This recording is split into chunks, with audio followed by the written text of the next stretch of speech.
ஆகவே பிள்ளைகள், நாங்கள் மீண்டும் உங்களை சந்திப்பதிலே மகிழ்ச்சி அடைகிறேன். நாங்கள் கடந்த அலகிலே நாவலரையும் சுவாமி விபுலானந்தரையும் பார்த்திருந்தோம். தொடர்ந்து நாங்கள் இன்று கடவுள் பரம்பொருள் என்கின்ற விடயங்களை பார்க்க இருக்கிறோம். ஆகவே நாங்கள் தரம் 10 கடவுள் என்கின்ற அந்த விடயத்திலே கடவுள் என்றால் கடசக உள், கடந்தும் உள்ளும் இருப்பவர். பரம்பொருள் உலகப் பொருட்கள் யாவற்றிலும் மேலான பொருள் பரம்பொருள். ஆகவே அந்த பரம்பொருளைத்தான் நாங்கள் பழந்தமிழ் இலக்கியங்களிலே கடவுள் என்று அழைக்கிறோம். அந்த கடவுளுக்கு சச்சித் ஆனந்தம் என்கின்ற 3 இயல்புகளை கொடுத்ததன் காரணமாகத்தான் அவரை நாங்கள் சச்சிதானந்த ரூபி அல்லது சச்சிதானந்தன் என்று அழைக்கிறோம்.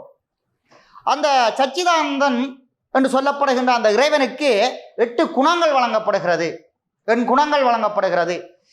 அதே போன்று அந்த இறைவனுக்கு 2 நிலைகள் சொல்லப்படுகிறது, சொருவலக்கணம், தடத்தலக்கணம். சொருவலக்கணம் என்பது மனம்பாக்கு காயங்களினால் எட்டக்கூடியது. அதே போன்று தடத்தலக்கணம் மனம்பாக்கு காயங்களால் எட்டக்கூடியதும் குணங்குறி அற்றதுமான நிலை. ஆகவே அந்த 2 நிலைகளையும் வைத்து அந்த இறைவனுக்கு நாங்கள் அந்த சொருப நிலையிலே இருந்து இறைவன் படியிறங்கி வருகின்ற நிலையை நாங்கள் தடத்தல் நிலை என்கிறோம். அந்த தடத்தல் நிலையிலே தான் ஆன்மாக்களுக்கு இறைவன் அருள்வாளிக்கிறார். அந்த நிலையிலே தான் அவர் முத்திரிமேனிகளை எடுக்கிறார், அருவம், உருவம், அருவுருவம். அந்த முத்திரிமேனிகளின் ஊடாக அவர் 9 வடிவங்களை எடுத்து அந்த வடிவங்களின் ஊடாக 5 தொழில்களை, பஞ்சகிருத்தியங்களை ஆற்றுகிறார். படைத்தல், காத்தல், அழித்தல் என்கின்ற அந்த நிகழ்வுகளை ஆற்றுகின்றார். இப்படியான அந்த இறைவனை நாங்கள் குணாதீதர் என்று அழைக்கிறோம். குணங்கள் யாவற்றுக்கும் கடந்தவர். அதே போன்று நிர்விகாரி என்கிறோம், எந்தவித மாற்றங்களுக்கும் உட்படாதவர் என்பதனால் நிர்விகாரி என்கிறோம். ஆகவே இவ்வாறாக நாங்கள் கடவுள் பற்றிய கருத்துக்களை நாங்கள் பார்த்திருக்கிறோம் பிள்ளைகள். அதே போன்று நாங்கள் ஏனைய விடயங்களை பார்ப்பதற்கு முன்னர் அதிலே வருகின்ற அந்த சில வினாக்களை நாங்கள் பார்ப்போமாக இருந்தால், உலகத்தில் காணப்படும் 3 வகையான பொருட்களும் அவை பதி, பசு, பாசம். பதி அறிவிக்காமலே அறிகின்ற பொருள், பசு அறிவித்தால் அறியும் பொருள், பாசம் அறிவித்தாலும் அறிய மாட்டாத பொருள். அதுக்குள்ளதான் ஆணவம், கண்மம், மாயை என்கின்ற 3 விடயங்கள் சொல்லப்படுகிறது. அதே மாதிரி பாருங்கள், ஆன்மாவை சதசத்து என்று அழைக்கப்படுவதற்கான காரணம், இந்த ஆன்மா தனித்து நிற்க மாட்டாதது, சாந்ததன் வண்ணமாக நிற்கும். அதாவது முத்தி நிலையில இறைவனோட நிற்கும், சாதாரண நிலையிலே மலங்களோட நிற்கும். ஆகவே இந்த சின்முத்திரை என்று சொல்லப்படுகின்ற தட்சிணாமூர்த்தியினுடைய அந்த வடிவத்திலே இருந்து நாங்கள் இந்த தத்துவத்தை நாங்கள் உணர்ந்து கொள்ளலாம். அதே போன்று சைவ சித்தாந்தம் சொரூப நிலையில் கடவுளை எவ்வாறு அழைக்கிறது, அதிலே இருக்கின்ற அந்த இறைவனை நாங்கள் பரமசிவன் என்று அழைக்கிறோம். சொரூப லக்கணம் என்றால் என்ன? மனம், வாக்கு, காயங்களினால் அப்பாற்பட்டதும் குணங்குறிகளுக்கு அப்பாற்பட்டதுமான நிலையை நாங்கள் சொரூப லக்கணம் என்கிறோம். அதே போன்று தடத்தல் நிலை மனம், வாக்கு, காயங்களுக்கு உட்பட்டதும் குணங்குறிகளுக்கு உள்ளதுமான நிலையை நாங்கள் தடத்தல் நிலை என்கிறோம். இந்த தடத்தல் நிலையிலே தான் இறைவன் முத்திரிமேனிகளை எடுக்கிறார் என்று நாங்கள் பார்த்திருந்தோம். இவ்வாறாக இறைவன் பற்றிய கருத்துக்களை நாங்கள் இவ்வளவு நேரமும் அந்த 20 வினாக்கள் வரை நாங்கள் பார்த்திருந்தோம். தொடர்ந்து ஆன்மாவினுடைய நிலை பற்றி விளக்கப்படுகிறது.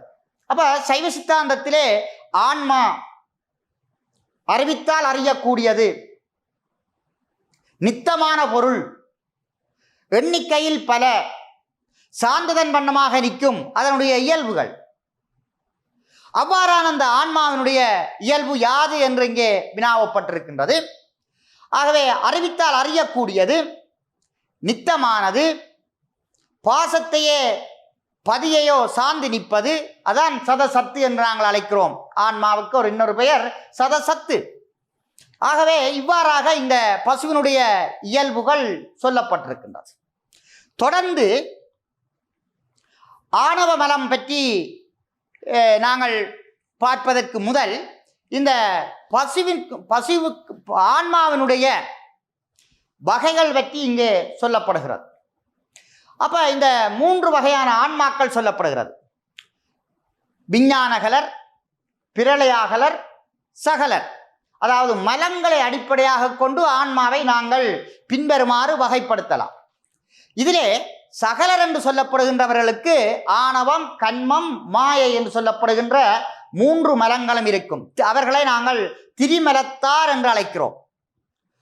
பிரளயாகலர் ஆணவமும் கன்மமும் உடையவர்கள், இவர்கள் இருமலத்தார். விஞ்ஞானகலர் ஆணவ மலம் மட்டும் உடையவர்கள், ஒரு மலத்தார். ஆகவே 3 வகையான ஆன்மாக்களை மலங்களின் அடிப்படையிலே இங்கே வகைப்படுத்தி காட்டப்பட்டுள்ளது. அதே போன்று இருவினை ஒப்பு என்றால் என்ன? நாங்கள் ஆன்மாக்கள் இறைவனை அடைவதற்கு பல்வேறுபட்ட வழிமுறைகள் சொல்லப்பட்டிருக்கின்றன. சைவ நாட்பாதங்கள், சரிகை, கிரிகை, யோகம், ஞானம் சொல்லப்பட்டிருக்கின்றது. குருலிங்க சங்கம வழிபாடு சொல்லப்பட்டிருக்கின்றது. தீட்சை, சிவசின்னம், ஆலய வழிபாடு, இப்படி நிரம்ப விடயங்கள் இறைவனை அடைந்து கொள்வதற்குரிய மார்க்கங்களாக சொல்லப்பட்டிருக்கின்றது. இந்த மார்க்கங்களை நாங்கள் கடைப்பிடித்தால் எங்களுக்கு ஏற்படுவது இருவினையொப்பு, மலபரிவாகம், சத்தினிவாதம். இந்த 3ம் எங்களுக்கு கிட்டும்.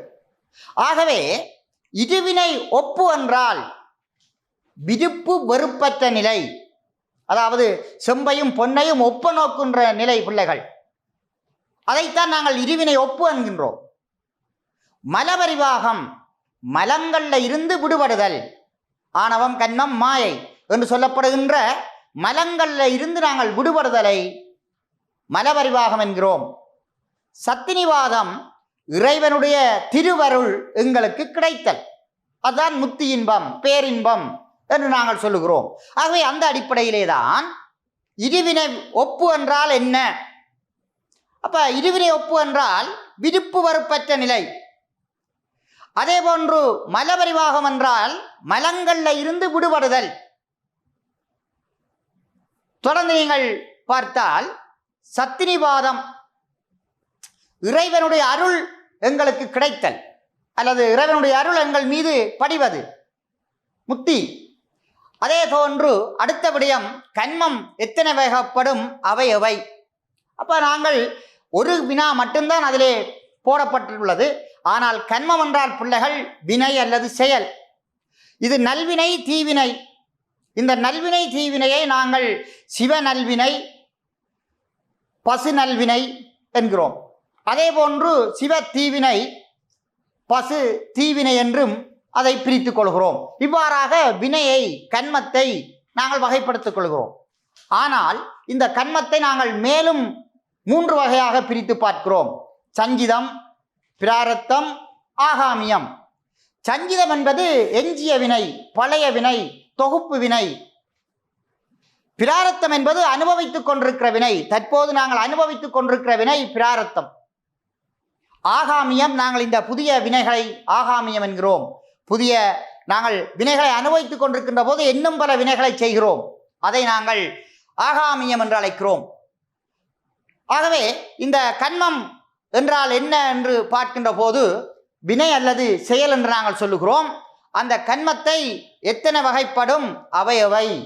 ஆகவே 3: சஞ்சிதம், பிராரத்தம், ஆகாமியம் என்கின்ற 3 பிள்ளைகள்.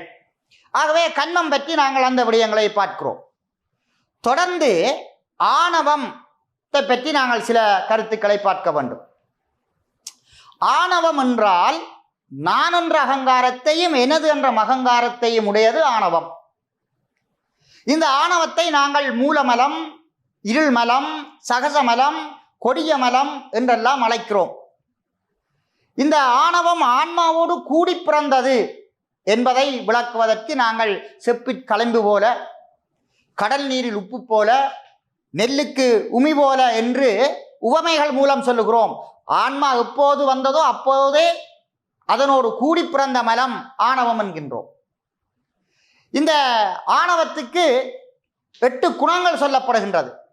விகற்பம், கற்பம், குரோதம், அஞர், நகை, மதம், பிடி என்று சொல்லி அதற்கு 8 குணங்கள் சொல்லப்படுகின்றது. இந்த ஆணவம் ஆன்மாவை துன்பப்படுத்துவதனால் இந்த ஆன்மாவுக்கு அது குணமன்று குற்றம் என்றுகிறோம். இவ்வாறாக ஆணவத்தை பற்றி நாங்கள் பல விடயங்களை கற்றிருக்கிறோம். அந்த அடிப்படையிலே ஆணவத்தின் இயல்புகள் 3 தருக. பசுவினுடைய அறியாமையுள் அழுத்தி நிற்பது, குரோதம், ஆசை, மயக்கம் முதலிய தீய குணங்களை உண்டாக்குவது. ஆகவே இங்கே ஆணவத்தின் இயல்பு சொல்லப்படுகிறது. அதான் நான் இங்கே முன்னுக்கு சொன்னது போல விகற்பம், கற்பம், குரோதம், அஞர், மதம், கொலை, அது அந்த ஆணவத்தின் இயல்பு. 8 குணங்கள், அதைத்தான் இங்கே சொல்லியிருக்கிறார்கள். அடுத்தது நாங்கள் இந்த மாயை பற்றி பார்க்க வேண்டும். மாயை, மா என்பது ஒடுங்குதல், யா என்பது தோன்றுதல். ஆகவே தோற்றத்துக்கும் ஒடுக்கத்துக்கும் காரணமாக இருப்பது மாயை. அந்த மாயை எங்களுக்கு மயக்கத்தை செய்யும். இந்த மாயை 3 வகையான மாயை இருக்கிறது. ஆனால் இந்த ஆன்மாவுடைய மூலமலம் என்று சொல்லப்படுகின்ற ஆணவத்தினுடைய வலிமையை குறைப்பதற்கு இந்த மாயை உதவும். ஆகவேதான் விடிவாமளவும் விளக்கணையா மாயை வடிவாதி கண்மத்து வந்து என்கிறார்கள் திருவருட்பயன். ஆகவே ஆன்மா உடைய ஆணவத்தை வலியை குறைப்பதற்கு இந்த மாயை உதவும். அதாவது சொல்லுவார்கள், விளக்கினுடைய ஒளி எந்த அளவு இருளை போக்குவதற்கு உதவுகிறதோ அதே போன்று ஆணவத்தின் வலிமையை குறைப்பதற்கு இந்த மாயையும் கண்மமும் உதவும் என்கிறார்கள் திருவருட்பயனிலே நாங்கள் பார்த்திருக்கிறோம். ஆகவே அந்த அடிப்படையிலே மாயை என்றால் என்ன? ஆன்மாவின் உடல் கருவி கரணங்கள் உலக தோற்றத்திற்கு மூலமானது, அதாவது தோற்றத்திற்கும் ஒடுக்கத்திற்கும் காரணமானது பிள்ளைகள் மாயை. அடுத்தது மாயை ஆன்மாவுக்கு செய்யும் உதவியாது, அதான் அங்கே சொல்லப்பட்டது. ஆணவமாகிய பெரும் இருட்டிலிருந்து விடுபடுவதற்கு இறைவனை அறிவதாகிய பேரொளியை தோன்றும் வரையில் விளக்கு போன்று வழிகாட்டுவது. இதைத்தான் திருவருட்பயனில் சொல்லப்பட்ட பாடலை நான் சொன்னேன். விடிவாமளவும் விளக்கணையா மாயை. இருளை போக்குவதற்கு எந்தளவு விளக்குனுடைய ஒளி உதவுகிறதோ அதே போன்று ஆணவத்தை வலிமையை குறைப்பதற்கு இந்த மாயை உதவும் என்று அங்கே விளக்கப்பட்டுள்ளது. தொடர்ந்து இறைவனை நாங்கள் சங்கரன், சலமிலன் என்று அழைப்பதற்கான காரணம் யாது என்று வினாப்பட்டிருக்கின்றது. ஆகவே சங்கரன் என்பது சுகத்தை செய்பவன், சலமிலன் என்பது விருப்பு வெறுப்பு அற்றவன் பிள்ளைகள். சங்கரன் என்பது சுகத்தை செய்பவன், சலமிலன் என்பது விருப்பு வெறுப்பு அற்றவன் என்பதனால் இறைவனை நாங்கள் அவ்வாறு கூறுகிறோம். அதே போன்று பிறவி பிணியை அறுக்கும் மருந்து எது? இறைவன், கடவுள் தான். நாங்கள் அந்த உலகியல் இன்பங்களில் இருந்து இந்த மாடப்புறவியை விட்டு நீங்குவதற்கு எங்களுக்கு ஆதாரமாக இருக்கக்கூடியவர் இறைவன். ஆகவே இறைவன் என்று அங்கே சொல்லப்படுகிறது. கடவுளின் இயல்பு 3 தருக. நாங்கள் முன்னுக்கே பார்த்தோம், அறிவிக்காமலே அறிகின்ற பொருள். கடவுள் ஒருவர், அவர் எங்கும் எதிலும் இருக்கிறார், வியாபமாக இருக்கிறார், அது அவருடைய இயல்பு. ஆகவே அந்த அடிப்படையில் சர்வ வியாபகம், நித்தமானவர், அறிவிக்காமலே அறிகின்றவர், விருப்பு வெறுப்பு அற்றவர் என்று கடவுளுடைய இயல்பை நாங்கள் பட்டியலிட்டு கொண்டு போகலாம் பிள்ளைகள். தொடர்ந்து ஆணவம் ஏன் இருளிலும் கொடியது என கூறப்படுகிறது. ஆணவம் ஏன் இருளை விட கொடியது என்று கூறப்படுகிறது. அந்த திருவருட்பயன் பாடலிலே மிக அழகாக சொல்லப்பட்டது. ஒரு பொருள் காட்டா இருளுருவம் காட்டும், இருபொருளும் காட்டாதது இது ஆணவம். என்னவென்றால், இருளானது தன்னை காட்டும், தான் மறைத்து வைத்திருக்கிற பொருளை காட்டாது. ஆனால் இந்த ஆணவம் தன்னையும் காட்டாது, தான் மறைத்து வைத்திருக்கிற பொருளையும் காட்டாது. ஆகவே இருளை விட இந்த ஆணவம் கொடியது என்றுதான் அங்கே சொல்லப்படுகிறது. ஆகவே பாருங்கோ, இருளானது தன்னை காட்டும், மற்றையவற்றை காட்டாது. ஆனால் ஆணவம் தன்னையும் காட்டாது, மற்றதையும் காட்டாது. ஆகவேதான் இருளை விட ஆணவம் கொடியது என்று அங்கே சொல்லப்படுகிறது. தொடர்ந்து உலகத்தில் உயிர்கள் பெறுகின்ற பொருட்களில் மேலானது எது என்று அங்கே வினாவப்படுகிறது. ஆகவே திருவருள், இறைவனுடைய அருள் இருந்தால்தான் நாங்கள் எதனையும் சாதிக்க முடியும். அதான் மாணிக்க வாசகர் சொன்னார், அவன் அருளாலே அவன்தாள் வணங்கி.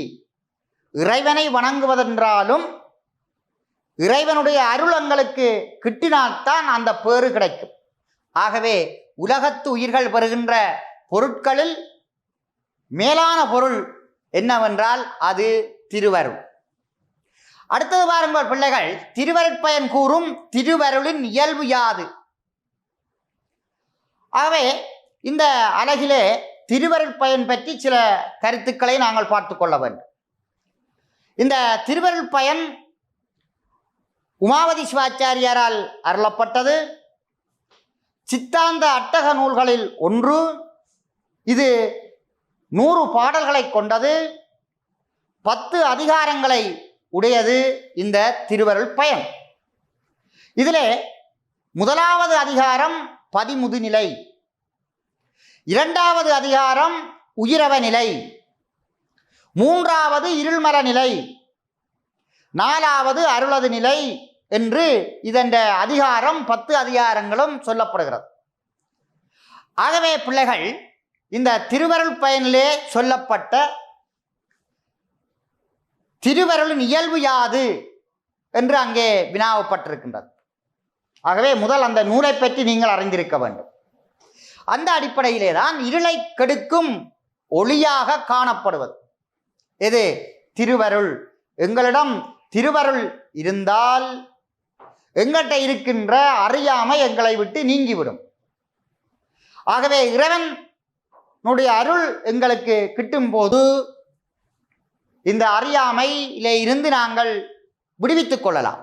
ஆகவே இருளை கெடுத்து ஒளியை கொடுப்பதாக இந்த திருவருள் அமைந்திருக்கிறது. தொடர்ந்து இந்த திருவருட்பயனில் கூறப்படுகின்ற அருளுரு நிலை என்றால் என்ன? அப்ப திருவருட்பயனிலே அருளுரு நிலை என்று பார்த்தால் திருவருளுடைய இயல்பையும் அந்த குருவினுடைய இயல்பையும் எடுத்து கூறுவதுதான் அருளுரு நிலை. நாங்கள் தரம் 11 5வது அதிகாரமாக நாங்கள் அதை கற்றிருக்கின்றோம். ஆகவே திருவருளுடைய இயல்பையும் குருவினுடைய இயல்பையும் எடுத்து கூறுவது அருளது நிலை. அடுத்தது பாருங்கள் பிள்ளைகள், திருவருட்பயன் காட்டும் சிவபெருமானின் இயல்பு எத்தகையது? அப்ப நாங்கள் ஏற்கனவே முன்னுக்கு பார்த்திருக்கிறோம். குணங்கள் யாவற்றையும் கடந்தவர், எந்தவித மாற்றத்துக்கு முற்படாதவர், நிர்விகாரி, குணாதீதர் என்றெல்லாம் நாங்கள் கற்றிருக்கிறோம். அந்த அடிப்படையிலே திருவருட்பயன் சிவபெருமான இயல்பு எத்தகையது என்று கேட்ட வினாவுக்கு எல்லா பற்றுக்களையும் கடந்தவர், சலமிலன், விருப்பு பருப்பு அற்றவர். ஆகவே திருவருட்பயன் காட்டும் சிவபெருமானுடைய இறைவனுடைய இயல்பு எல்லா பற்றுக்களையும் கடந்தவர் என்பதாகும். தொடர்ந்து சிவபெருமான் ஆன்மாக்களுக்கு எவ்வடிவில் வந்து வீடு வேற்றை அருளுகிறார். ஆகவே குருவடிவிலே வந்து இறைவன் ஆன்மாக்களை ஆட்கொள்கிறார். ஆன்மாக்கள் துன்பப்படுகின்ற போது இறைவன் குருவடிவம் தாங்கி வந்து ஆட்கொள்கிறார். இப்போ மாணிக்க வாசகரை குருந்தவர நிலையிலே அவர் ஆட்கொண்ட விதம் நாங்கள் பார்த்திருக்கிறோம். இப்படி எங்களுடைய 63 நாயனுடைய வாழ்க்கை வரலாற்றிலும் இறைவன் ஏதோ ஒரு வடிவிலே குருவடிவம் தாங்கி வந்து அந்த ஆன்மாக்களை ஆட்கொண்ட விதத்தை நாங்கள் பார்த்திருக்கிறோம், கற்றிருக்கிறோம். அந்த அடிப்படையில் தான் இறைவன் குருவடிவிலே வருக தந்து ஆன்மாக்களை அவர் ஆட்கொள்கிறார். குரு என்றால் அஞ்ஞானமாகிய அறியாமையை நீக்கி மெஞ்ஞானமாகிய ஒளியை ஊட்டுகின்றவர் தான் குரு. அந்த குரு நாங்கள் பல வடிவத்திலே அந்த குருவை நாங்கள் பார்க்கிறோம். வித்தியா குரு, அறிவை போதிக்கின்றவர். தீட்சா குரு, எங்களுக்கு தீட்சையை தருகின்றவர். ஞானா குரு, ஞானத்தை தருகின்றவர். ஆகவே குருவை நாங்கள் பல்வேறு வடிவங்களிலே கண்டுகொள்கிறோம். அந்த அடிப்படையிலே தான் திருவருட்பயனிலே இறைவனை ஆன்மாக்களை இறைவன் எப்படி ஆட்கொள்கிறார் என்றால் அது குரு வடிவிலே என்று கூறப்படுகின்றது. அடுத்த வாருங்கள் பிள்ளைகள், குரு ஆன்மாவின் மலத்தை எவ்வாறு நீக்குகிறார்? குருவானவர் ஆன்மாவுடைய மலத்தை எவ்வாறு நீக்குகின்றார்? நாங்கள் தீட்சை என்ற ஒரு அலகு கற்றிருக்கிறோம். அந்த தீட்சையிலே பல்வேறு வகையான தீட்சைகளை பற்றி நாங்கள் படித்திருக்கிறோம். சமய தீட்சை, விசேட தீட்சை, நிர்வாண தீட்சை என்று பார்த்திருக்கிறோம். ஒருவனை சைவ சமயி என்று கூறுவதற்கு எங்களுக்கு அதிகாரத்தை தருவது சமய தீட்சை. விசேட தீட்சையை பெற்றால் நாங்கள் சிவபுத்திரன் என்கின்ற தகுதியை நாங்கள் பெறுகிறோம். அதாவது சிவபுத்திரன் என்றால் சிவலிங்கத்தை வைத்து பூசை செய்வதற்கு அதிகாரத்தை அது தருகிறது. நிர்வாண தீட்சை என்றால் அது சாதகன் என்ற சிறப்பை தருகிறது. இந்த சிவலிங்கத்தை வைத்து பூசை செய்வதற்கும் சாஸ்திர நூல்களை கற்றுணர்வதற்கும் அந்த நிர்வாண தீட்சை எங்களுக்கு உதவுகிறது. ஆக ஒவ்வொரு தீட்சைகளும் எங்களுக்கு ஒவ்வொரு வகையான விடயங்களை, அதிகாரத்தை எங்களுக்கு தருகிறது. அவ்வாறு அந்த தீட்சையை வழங்குகின்ற போது ஆதாரம், நிராதாரம் என்ற 2 முறைகளிலே அந்த தீட்சை வழங்கப்படுகிறது. ஆதார தீட்சை, ஏதாவது ஒரு ஆதாரத்தை அடிப்படையாக கொண்டு தீட்சை வழங்கப்படுவது. இப்போ இறைவன் குருவடிவிலே வந்து தீட்சை வழங்குவது போல சிலருக்கு இறைவனே நேரடியாக தீட்சை வழங்குகிறார். அதான் ஆதாரம், நிராதாரம். ஆகவே அந்த ஆதார தீட்சையிலே நாங்கள் பல முறைகளை பார்க்கிறோம்.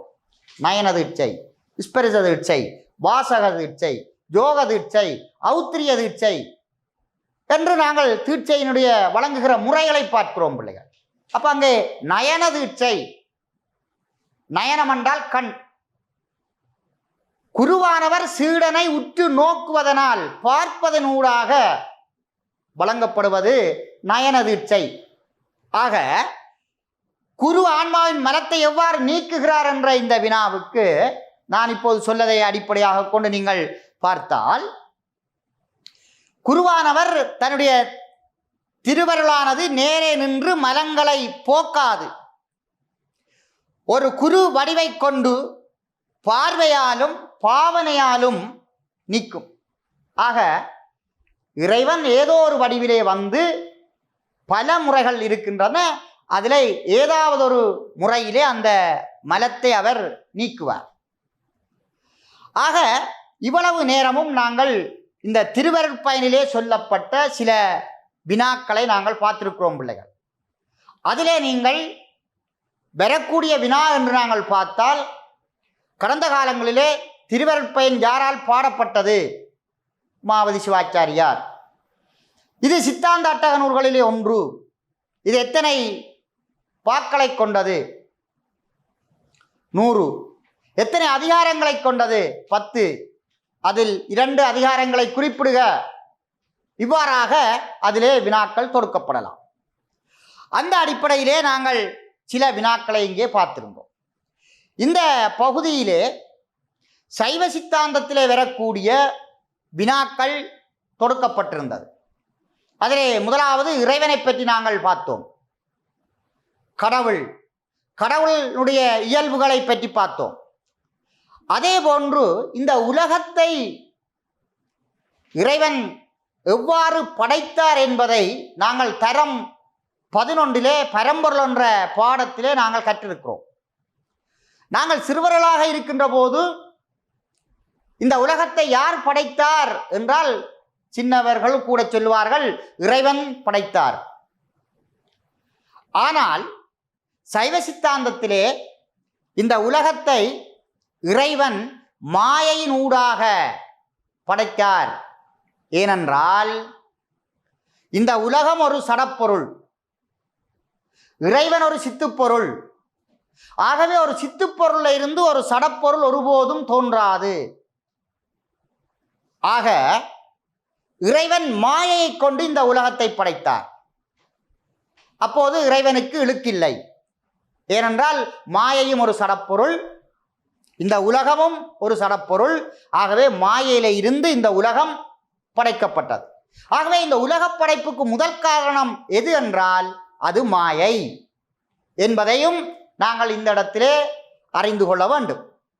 அது மட்டுமல்ல, அந்த இறைவனுடைய உண்மைத்தன்மையை விளக்குவதற்கு 3 அளவை பிரமாணங்களும் அங்கே சொல்லப்பட்டிருந்தது.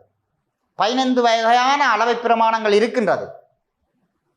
அதிலே பிரத்யக்ஷம், அனுமானம், ஆப்த வாக்கியம் என்று சொல்லப்படுகின்ற 3 அளவை பிரமாணங்கள் காணப்பட்டது. அந்த 3 அளவை பிரமாணங்களிலே பிரத்யக்ஷம், பொறிகள் வாயிலாக நாங்கள் அதனை அறிந்து கொள்வது.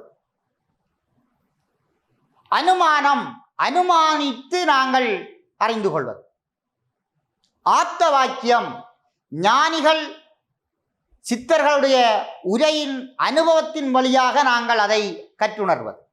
ஆகவே இந்த 3 அளவுகளிலும் ஆப்த வாக்கியத்திலே தான் எந்த குறையும் இருக்காது. சைவ சித்தாந்தம் முழுமையாக இறைவனுடைய உண்மைத்தன்மையை ஏற்றுக்கொள்ளுகின்ற ஒரு அளவையாக அது காணப்படுகிறது. இதையும் நாங்கள் பெரம்பொருள் என்ற அழகிலே பார்த்திருக்கிறோம். ஆக இன்றைய தினம் இந்த அலகிலே நாங்கள் முக்கியமாக பார்க்கப்பட்ட விடயங்களை நீங்கள் ஞாபகப்படுத்திக் கொள்ள வேண்டும். அவ்வாறு ஞாபகப்படுத்திக் கொள்கின்ற போது ஒவ்வொரு முறையும் சைவ சித்தாந்தத்திலே ஒரு வினா என்றுமே பைனல், அதாவது இறுதி பரீட்சையிலே வருவதை நாங்கள் பார்த்திருக்கிறோம். ஆகவே இன்று பார்க்கப்பட்ட இந்த பதி, பசு, பாசம் பற்றிய கருத்துக்களிலே எங்களுக்கு குறித்த நேரத்துக்குள் சில விடயங்களை செய்ய வேண்டியிருந்ததால் அதை நாங்கள் விரைவாக செய்ய வேண்டியிருந்தது. ஆக நீங்கள் மிக ஆழமாக இந்த முப்பொருள்களை தெளிவாக நீங்கள் படித்து கொள்ள வேண்டும். அவ்வாறு படித்து கொள்ளுகின்ற போது இதிலே நீங்கள் ஒரு தேர்ச்சியை பெற்றுக்கொள்ளக்கூடியதாக இருக்கும் பிள்ளைகள். ஆகவே இவ்வளவு நேரமும் என்னோடு சேர்ந்திருந்து இந்த வினாக்களுக்கும் அதற்குரிய விடைகளையும் நீங்கள் கற்றுக்கொண்டமையும் அதனூடாக நீங்கள் பெற்ற சிறப்புகளை பெறக்கூடிய ஒரு வாய்ப்பிலே இந்த சந்தர்ப்பம் உங்களுக்கு அமைந்திருக்கலாம் என்று நம்பிக்கையோடு இந்த சந்தர்ப்பத்தை எனக்கு வழங்கிய கல்வி அமைச்சினுடைய சமயம் மற்றும் விழுமிய கல்விக்கிளையினுடைய சமய பாடங்களுக்கு பொறுப்பான அதிகாரி அவர்களுக்கும் இந்த இடத்திலே நன்றியை கூறி உங்களுக்கும் நன்றி கூறி விடைபெறுகின்றேன். நன்றி, வணக்கம்.